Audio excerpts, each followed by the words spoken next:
And then armed with all of this information and a clear UX framework, that's a great place to start concepting.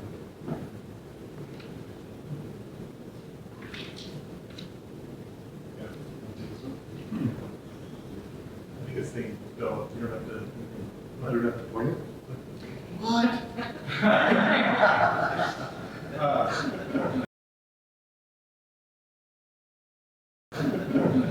Yeah, so as Bill was saying, we've got these six principles for alignment.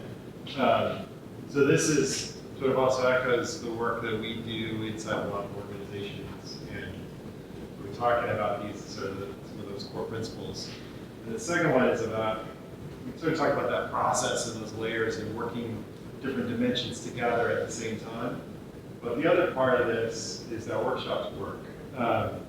And what that means is it's a lot of consensus building inside of organizations. Especially as a consultancy, we've got to come in and, one of the barriers to, if you're going to, hire Blink would be, the thought that, well, it's going to take them a long time to come up to speed, right? And so a lot of what we're telling people is, look, it's not like we go and have to understand everything to be able to help you. You're going to help us. You're going to work with us. You're not just hiring out, this visioning. We're going to just help come in and enable you and use the insights that you already have. And so this is what we think is really the primary, role of the design team, right? Is to align stakeholders that have different interests and bring them together, bring these ideas together. What we do are a lot of activities to model information in different ways. And as we're doing that, not only are we getting answers and diverging and converging, right? Like Dan talked about yesterday morning. But while we do it, we're also getting people sort of bought into these ideas. So the important part of workshopping is getting the right people into those rooms and into those environments where they're a part of the process, right? They're part of making these decisions and seeing where this goes. So when we come in and provide frameworks for that, frameworks for understanding these, and then that's some of what we're going to do today with you all. Some of the activities you'll get a chance to kind of experience, honestly, at a pretty high level, right? It's a 3-hour workshop, but nonetheless, a way to sort of get a chance to see how these techniques work and hopefully be able to take them back into your organization. And let me just add, I think it's the important part of that, and we get some questions, we've done this workshop, well, where did, we're going to give you insight, but where did this stuff come from?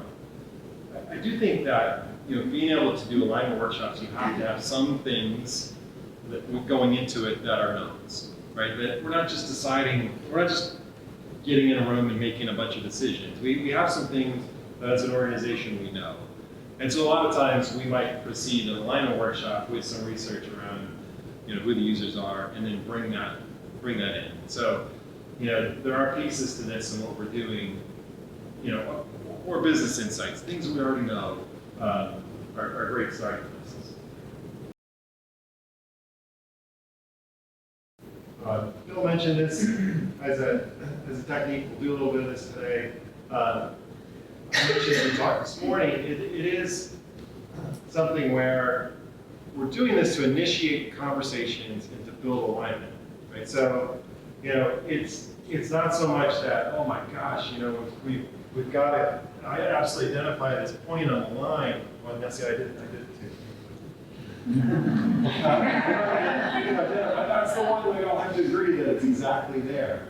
But through the conversation about is it playful or is it serious? And there's going to be conversations about what do you mean by playful? What do you mean by serious? Right? So let's talk about that. What are these dimensions? And I'm over here because I think it needs to do these things. And someone else is, over here. Well, it's we have to appeal to this part of the customer. These conversations are really important, right?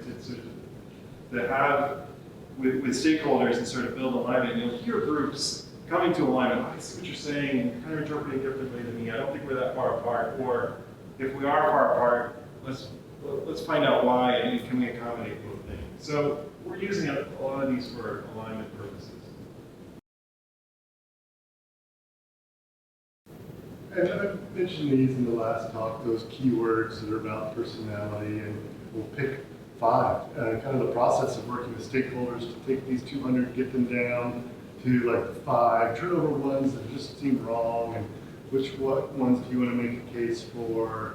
And that's a really fun, fascinating process. And then we pick imagery that we think targets those words that we establish. For example, could be scientific, imaginative, etc. So again, talking about sort of some of those constants, being able to, have done some research, right? Coming into this, we know where some of the pain points are. In this case, just journey mapping and experience to understand, in this case, where people are spending more time on different parts of it and where those pain points are. I think, this is sort of measuring, where those opportunities are in that experience, and then sort of what. So again, just inputs into the process can be really helpful to keep people grounded, and we've got common understandings. Because as discussions happen, the data is what we want to go back to say, yes, I hear what you're saying, but isn't this where we should focus? Yeah. So we're not going to get into this part in the workshop, but Make to Think is all about prototyping, right? And what we like to do is create concept cards. So this is an example of a project we were doing, and we love to put sort of fun names to concept cards too. So that's part of the fun of this. But this is definitely the divergent ideas, and doing this in rough fidelity. Thinking about, again, how these different things might ladder up in that pyramid to deliver customer value, and then model them out and see how they play out. I'm just going to add to that. I know you want to watch it. It's all built like, making it. Like we're doing this on purpose. Yeah. Well, I think it's important though. It's like we just showed the previous example. You sort of mentioned it. That looks like the UI. That's what we're proposing. It's very actionable. Like that's what we envision the experience to be. There are different ways to communicate this inside an organization. This is a different type of vehicle, and again, getting people around the idea of where this could go becomes really important and can be really inspiring, which is this.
There are some organizations where that would just fall flat. They're very practical and like, yeah, it's instantly suspect. But other organizations where like, oh my God, that's getting everyone together. So you gotta dial it in.